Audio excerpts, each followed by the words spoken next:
오늘 우리에게 주시는 하나님 말씀은 출애굽기 3장 2절 말씀과 또 출애굽기 24장 17절 말씀입니다. 여러분들은 출애굽기 3장 2절 그리고 출애굽기 24장 17절 이 두 군데 표시해 놓으시고 앞에 화면통해서 우리 같이 한번 말씀을 합독하도록 하겠습니다. 여호와의 사자가 떨기나무 가운데로부터 나오는 불꽃 안에서 그에게 나타나시니라. 그가 보니 떨기나무에 불이 붙었으나 그 떨기나무가 사라지지 아니하는도다. 산 위에 여호와의 영광이 이스라엘 자손의 눈에 맹렬한 불같이 보였고. 할렐루야. 오늘 말씀의 제목은 불의 사람 모세입니다. 아침에 제가 마이크를 들고 이렇게 찬양하는데 예전에 제가 찬양 인도했던 경험이 있거든요. 그래서 그때 기억이 새록새록 살아나면서 오늘 찬양이 좀 잘 되는 것 같다는 느낌이 좀 들더라고요. 잘 되는지 모르겠지만 또 하나님이 어떤 찬양이든지 우리가 마음 다해서 드리는 찬양을 기쁘게 받아주실 줄로 믿습니다. 여러분, 그래서 오늘 말씀해 보니까 성경에서는 하나님께서 사람을 사용하실 때 그 마음에 불을 주십니다. 여러분, 성경에 보면은 그냥 사역한 것이 아니라 다 마음의 불 가운데 사역을 했습니다. 저도 오늘 찬양할 때 마음의 불을 가지고 찬양했고요. 여러분들 그렇게 느끼셨는지 모르겠지만, 그리고 성경에 보면은 엘리야가 갈멜산에서 하나님께 기도할 때 하늘에서 불이 내려서 불로 사역을 했습니다. 예레미야 선지자도 마찬가지죠. 내가 다시는 여호와를 선포하지 아니하며 그의 이름으로 말하지 아니하면 나의 마음이 불붙는 것 같아서 골수에 사무치니 답답하여서 견딜 수 없다라고 예레미야 선지자가 고백했죠. 하나님의 말씀이 그의 마음속에 임하니까 마음에 불이 붙어가지고 내가 견딜 수 없다. 말을 전하지 않고는 골수에 사무치는 것처럼 불이 붙어서 견딜 수 없다라고 말했던 사람이 예레미야 선지자였습니다. 여러분, 오늘 말씀에 나오는 모세도 마찬가지입니다. 모세도 불로 부름받은 사람이었습니다. 불로 살아난 사람이었습니다. 그리고 불로 사람을 살리는 사람이 되었습니다. 모세에게 임한 그 뜨거운 은혜가, 그 불의 역사가 오늘 우리 가운데도 임하게 되기를 주님의 이름으로 축원드립니다. 여러분, 모세에게 임한 은혜가 무엇입니까? 첫째, 불로 살아나는 사람이 되었다는 것입니다. 여러분, 미디안 광야의 가시 떨기나무 가운데 불이 붙었는데 불이 꺼지지 않고 또 가시나무도 타지 않았다라고 오늘 본문이 말씀했습니다. 그렇게 하나님은 꺼지지 않는 불로, 또 타지 않는 그런 불로 모세에게 임하셨습니다. 여러분, 이 가시 떨기나무는 광야에서 아주 흔하고 또 별로 쓸모가 없는 그런 나무입니다. 별로 크지도 않고 열매도 맺히지 않고 가시만 이렇게 맺히는 그런 가시 떨기나무가 오늘 말씀에 나오는 나무인데 바로 모세의 모습을 잘 보여준다라고 할 수 있습니다. 여러분, 이 불을 만날 때 모세 나이가 몇 세였습니까? 80세였습니다. 인생의 120세까지 살았는데 3분의 2 지점을 넘었던 때입니다. 여러분, 만약에 우리 나이를 90까지 산다라고 생각하면은 60대 하나님을 만나는 것이죠. 불을 만난 것이죠. 그렇게 인생의 3분의 2 지점을 넘었을 때 하나님의 불이 그에게 붙었습니다. 그러자 힘 있는 젊은 날 때보다 오히려 사명을 더 뜨겁게, 더 힘있게, 능력 있게 감당하는 역사들이 일어났습니다. 과거의 모세의 삶은 화려했습니다. 애굽에서 화려한 왕자로 살할 때는 지식도 쌓았고 스펙도 좋았고 경제력도 있었고 명예도 있는 그런 삶을 살았습니다. 그런데 그걸로는 이스라엘 백성들을 구원할 수도 없었고 인도할 수도 없었습니다. 여러분, 이것은 사람이 무엇으로 살고 무엇으로 사역하는지를 우리에게 잘 보여줍니다. 지식으로 사는 것이 아니라 하나님의 말씀으로 삽니다. 지위나 스펙이나 돈이나 나의 명예로 사는 것이 아닙니다. 바로 하나님의 불로 우리가 사명을 감당합니다. 여러분, 애굽에서 화려하게 살았던 것은 아무짝에도 모세에게 쓸모가 없었습니다. 애굽에서 왕자로 자라면서 수사학을, 말 잘하는 법을 배웠을까요? 배우지 않았을까요? 분명히 배웠을 것입니다. 그런데 이후에 아무도 없는 광야에서 40년 동안 살아가면서 여러분, 말할 곳이 없는데 수사학이 도대체 무슨 필요가 있습니까? 그리고 나중에 이스라엘 백성들을 인도할 때에도 모세가 나는 입이 뻣뻣하고 혀가 둔한 자라고 말을 잘 못하는 사람이다라고 그렇게 말했습니다. 광야에 오랫동안 40년 동안 말을 하지 않다 보니까 이제 모세에게 말을 잘 못하는 그런 상황이 된 것이죠. 여러분 중요한 것은 하나님은 모세에게 광야에서 또 애굽에서 지위나 스펙이나 지식이나 이 모든 것들을 다 버리게 하셨다는 것이죠. 애굽에서 쌓았던 그 모든 것들을 이제 광야에서 다 버리게 하십니다. 그리고 앞서 말씀드린 대로 하나님의 말씀으로 그리고 하나님의 불이 붙어가지고 그 불로 살아가고 그 불로 사역하게 하신 줄로 믿습니다. 여러분 바울도 마찬가지죠. 바울은 좋은 베냐민 지파에서 태어났고 유대인 집안에서 태어났습니다. 가말리엘 문화에서 가장 좋은 코스로 공부를 했습니다. 로마 시민권자라고 돈으로도 살 수 없는 로마 시민권자라는 그런 좋은 능력을 가지고 있었습니다. 지식도 있었고 스펙도 있었고 능력도 있었는데 여러분 예수님을 만나고 나니까 이 모든 것들을 내가 다 배설물로 여기니라라고 그렇게 고백했습니다. 예수님을 만나고 말씀을 경험하고 말씀으로 불이 붙지 않으면은 그전에는 살아도 산 것이 아닙니다. 불이 붙어야지 우리가 진짜 사는 것처럼 살고 진짜 사역처럼 사명을 감당하게 될 줄로 믿습니다. 여러분 이 가시떨기나무는 한순간에 타서 없어져 버릴 만큼 연약한 존재를 보여줍니다. 안팎으로 보면은 가시만 돋아 있습니다. 광야의 사막에서 그냥 말라서 이렇게 지낼 뿐입니다. 열매도 별로 없습니다. 그 모습이 누구의 모습이라고 말씀드렸습니까? 바로 모세의 모습이었고 바로 저와 여러분들의 모습을 보여주고 있습니다. 여러분 남못지 않게 살아가고 있습니다. 사업도 성공적으로 운영해 보았습니다. 돈도 지어 보았습니다. 남한테 인정도 받았습니다. 공부도 해봤습니다. 그런데 인생을 살다 보니까 나의 지금의 모습을 보니까 초라하고 연약한 모습일 때가 있습니다. 오늘 이 떨기나무 같은 모세 앞에 불러 오신 하나님의 모습은 지금 우리 가운데 임하신 하나님의 모습을 보여주고 있습니다. 우리가 모세처럼 하나님 나는 연약합니다. 나는 내세울 만한 것이 아무것도 없습니다. 내 속에는 상처와 그리고 남을 찌르는 가시밖에 없습니다. 너무 아프고 내 삶이 괴롭습니다. 그러다 보니까 나도 모르게 내 입에서 자꾸 독소 같은 그런 불평들이 나옵니다. 여러분 그렇게 가시나무 떨기처럼 그렇게 하나님 앞에서 고백하고 있을 때가 또 불평하고 있을 때가 있지 않습니까? 그런데 하나님께서 오늘 말씀해 보니까 모세야 모세야라고 모세의 이름을 부르시면서 다시 한번 모세를 하나님의 불 가운데로 부르십니다. 모세야 모세야라고 하시면서 우리의 이름을 부르시면서 너는 가진 것이 없어도 너는 연약하다고 하더라도 너는 가시밖에 없어도 그 가시가 너를 안팎으로 찌르고 있다고 하더라도 내가 지금 너에게 임하겠다. 꺼지지 않는 불로 타지 않는 불로 너에게 임하겠다라고 우리에게 불로 함께 해주시는 줄로 믿습니다. 오늘 여러분 가운데 임하신 이 하나님의 불 여러분을 다시 한번 새롭게 살리시는 그 하나님의 불이 우리 가운데 임하게 되시기를 주님의 이름으로 축원드립니다. 여러분 그래서 하나님의 불은 우리를 살리는 불이면서 동시에 우리 안에 있는 죄의 모든 것들을 태우시는 불입니다. 신명기 4장 24절 말씀에 보면 이런 말씀이 있습니다. 네 하나님 여호와는 소멸하는 불이시요 질투하는 하나님이시니라. 여러분 나중에 모세가 십계명을 가지고 왔을 때 이스라엘 백성들이 애굽에 우상들을 세우고 금송아지를 만들고 그렇게 섬기고 있는 모습을 보시면서 하나님께서 주신 말씀이었죠. 내 하나님 여호와는 소멸하는 불이시요 질투하시는 하나님이시다라고 이 모든 죄와 우상들을 하나님께서 태워버리시는 그런 하나님이시라는 것을 말씀해 주셨습니다. 여러분 이 불은 어떤 불입니까? 우리를 죽이기 위한 불이 아닙니다. 이 불 역시도 우리를 살리기 위해서 주시는 불입니다. 여러분 예전에 시골에 가면 지금도 그런지 모르겠습니다. 시골에 가면 농사 짓는 농부들이 여러분 불을 태워서 논두렁과 밭두렁을 이렇게 태울 때가 있습니다. 왜 그렇게 태웁니까?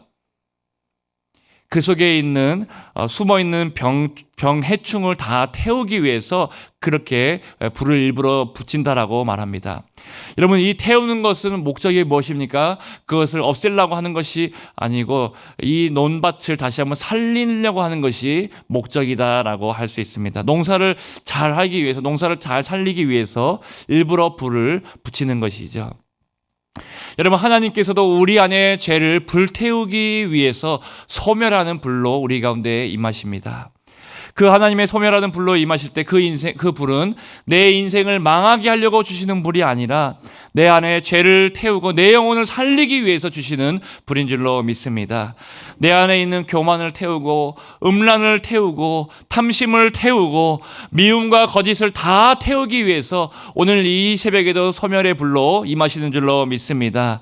우리의 불평을 태우고 사람을 찌르는 가시도 또 나를 찌르는 그 모든 연약함도 상처도 오늘 성령의 불로 우리를 다 태워주시기를 축복합니다.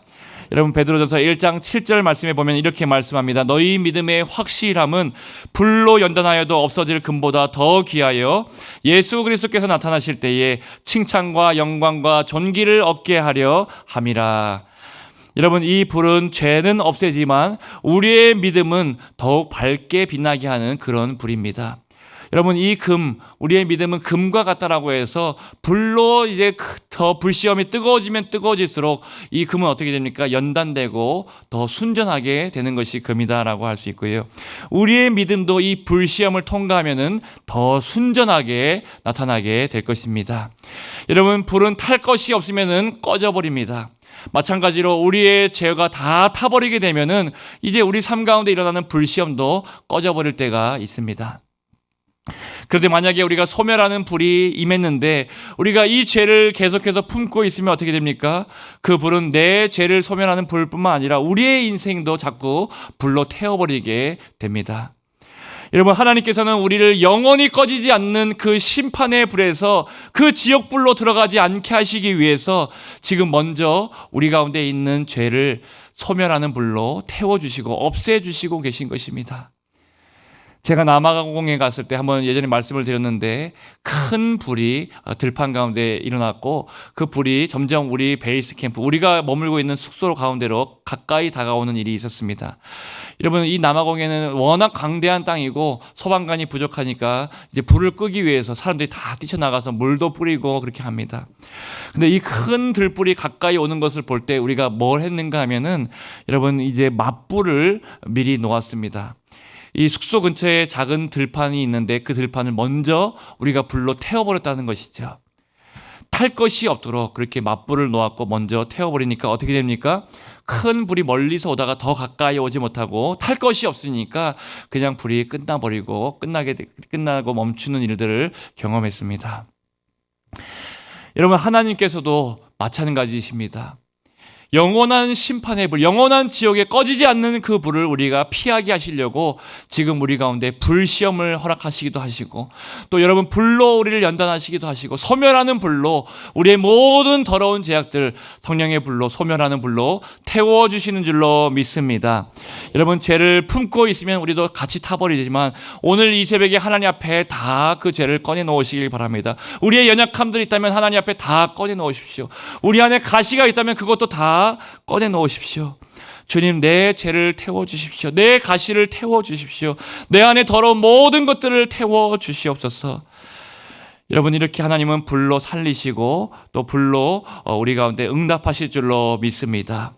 하나님의 불이 임하니까 죽을 것은 죽고 살아나야 될 것은 살아나서 우리의 기도가 뜨거워지고 우리의 믿음이 뜨거워지고 우리의 신앙의 열정이 다시 한번 살아날 줄로 믿습니다. 우리의 삶의 태도가 다시 한번 바뀌고 사업을 할 때에도 적극적인 믿음의 사고로 하고 불이 있는 사람은 결코 미지근하지 않고 교회에서 예배 드릴 때에도 또 전도할 때에도 사명을 감당할 때에도 여러분 뜨겁게 그렇게 사명을 감당하게 될 줄로 믿습니다. 이 시간에 그 살리는 불이 우리 가운데 임하게 되시기를 주님의 이름으로 축복합니다. 여러분 두 번째로 이 불은 살리는 사람이 되게 합니다. 오늘 모세가 두 번째 받은 불은 시내산에서 임한 불이었는데 오늘 본문 출애굽기 24장 17절 말씀에 보면 이렇게 말씀합니다. 산 위에 여호와의 영광이 이스라엘 자손의 눈에 맹렬한 불같이 보였고. 여러분 우리 이 말씀을 다시 한번 같이 한 목소리로 함께 읽어보겠습니다. 시작.